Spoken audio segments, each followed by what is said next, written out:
welcome to the drawing portrait class. We are going to draw Cassidy here.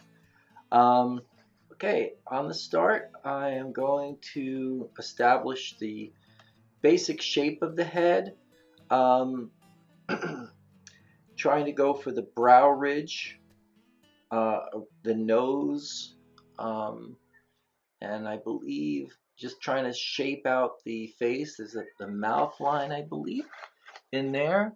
And just the separation between the two eyes. Just trying to get a general shape of the head as my blueprint for the rest of the picture. Uh, Now, I'm actually starting to work on getting some of the eyes, again, the shape of the head. And throughout this portrait, you're going to see a lot of changes. You're going to see a lot of correcting, erasing of shapes. This is standard operating procedure when it comes to portraiture. Uh, Rarely do we get it right in the first try. We're always adjusting. That's just a matter of course in portraiture, all the way to the very end. And so here I'm establishing some more of the details, or kind of finishing off some of the eyebrows just to give me a placement so that I can proceed with the eyes themselves. Um, just trying to get the shapes and the movement um, at first. Working in where the eyeballs will be, and always trying to look for the symmetry. Okay, very important. And also trying to establish like the masses of the hair and things like that. Just adding more interest to the eyes. Now looking at the nose, trying to what I do here is I try to get the symmetry. Now, since she's full frontal, I try to measure the nostrils, and uh, generally they do line up. They'll line up with the eye or the tear duct and the nostril, the part of the nostril that actually touches the side of the cheek. Um, that's usually a general proportion on a full frontal view. Um, all bets are off when you start to turn the head in a different way, or three quarters. All right, now you can see I'm actually doing a little bit of shading, like under the eyes and under the nose, and you'd be like, well, why would you do that if you don't really have established, the mouth for that matter? Well, sometimes it helps to get those shadow shapes, because those shadow shapes are just as important. Well, they're an important unit of measurement. We can measure other features from those shadows, those cast shadows that are formed by the nose and the eye sockets, and obviously the side of her face. So here we go. I'm actually adding some contour, doing a little bit of shading. You'll see as this progresses, and then in part two, which is I think we're almost done in actually the end of part two. We'll see how that materializes at the end. You'll see a lot of shifts and changes as we go along, which is again par for the course in drawing a portrait. Um, Now I'm getting a basic shape of her face, um, but as we can see that there's going to be some rounding out, and you'll see what happens later on in the development of this portrait.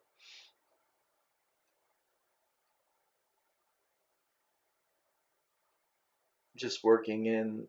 Now you see, every once in a while you'll see my pinky going around and over some of the areas that I just shaded in.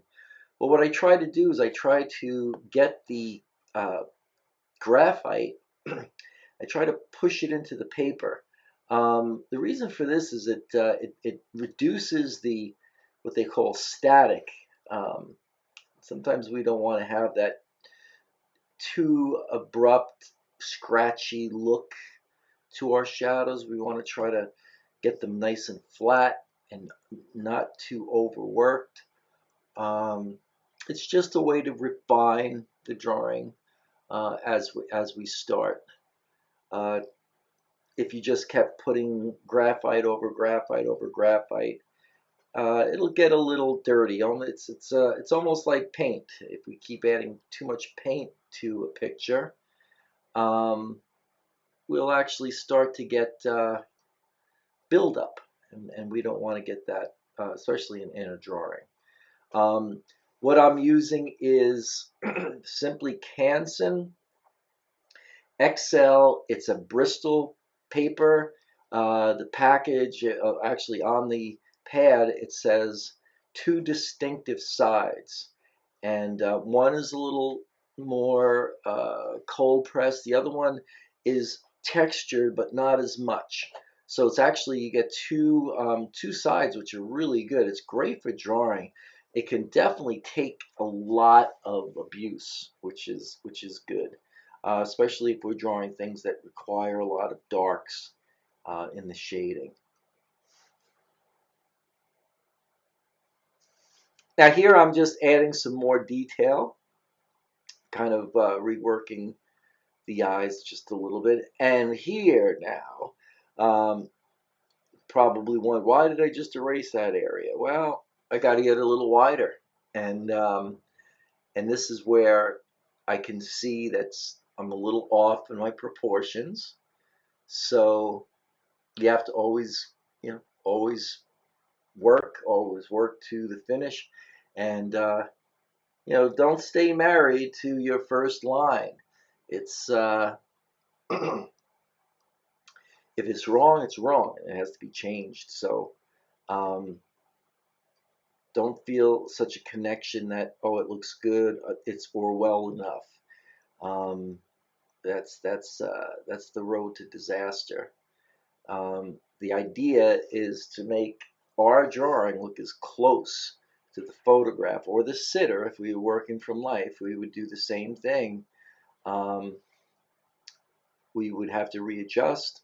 We would have to do the same thing when working from a two-dimensional uh, image like we are here.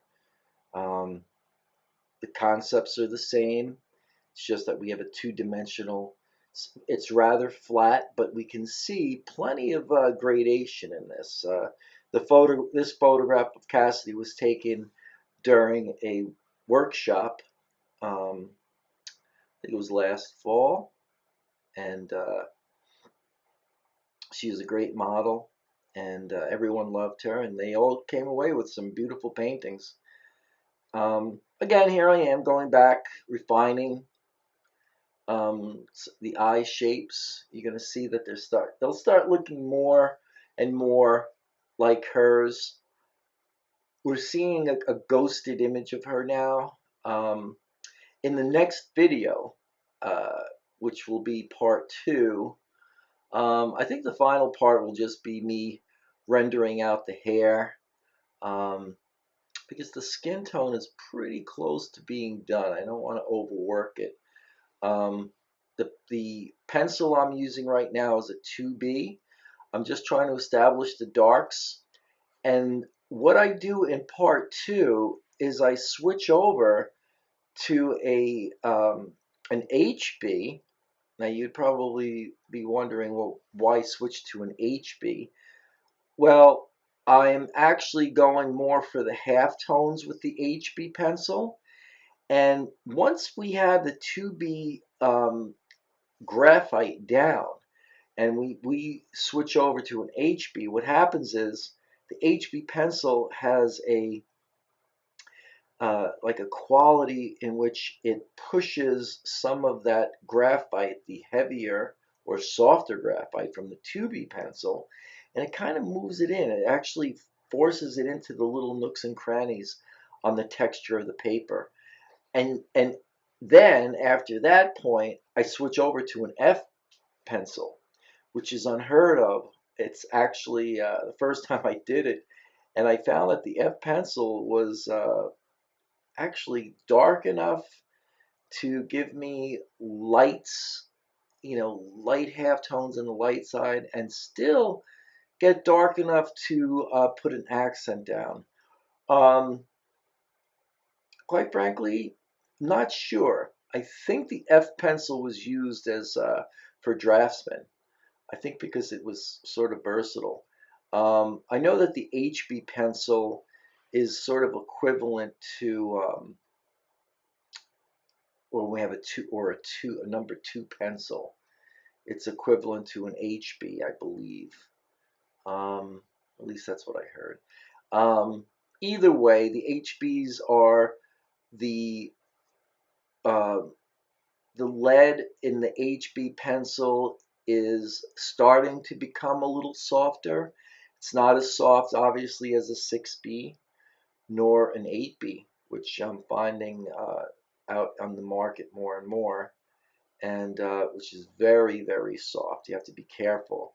Um, Sometimes that heavy graphite just really builds up. So you have to keep your pencils really super sharp and use it sparingly. I would probably just use that for accents, not for general shading. I think it would be too coarse. The lead would be a little too soft for this application, especially if we want to get nice soft tonal gradients, which is what we're after, and we're starting to achieve those. Um, you'll see in number 2, you'll see me going over the flesh tone, or at least trying to establish a flesh tone, by making these very, very subtle, they're not cross hatching, it's actually called diagonal hatching, which is a little bit more effective.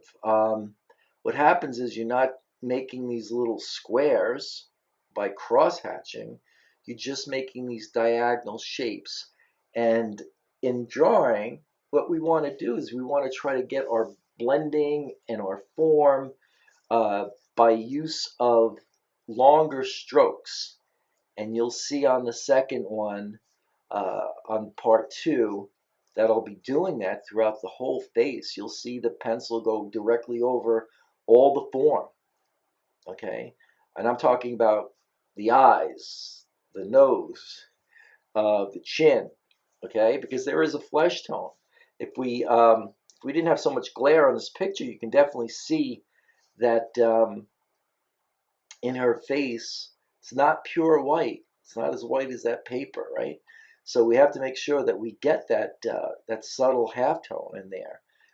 It's the average of her skin, and it's important because we won't be able to have those our highlights without getting the average of the skin tone. So here I'm getting close to the end. I think when I start to okay, I'm reshaping that shadow, that coarse shadow on the cheek, and still emphasizing some of the darks in the hair. And there we go. And get ready for part 2. Okay, stay well. See you next time.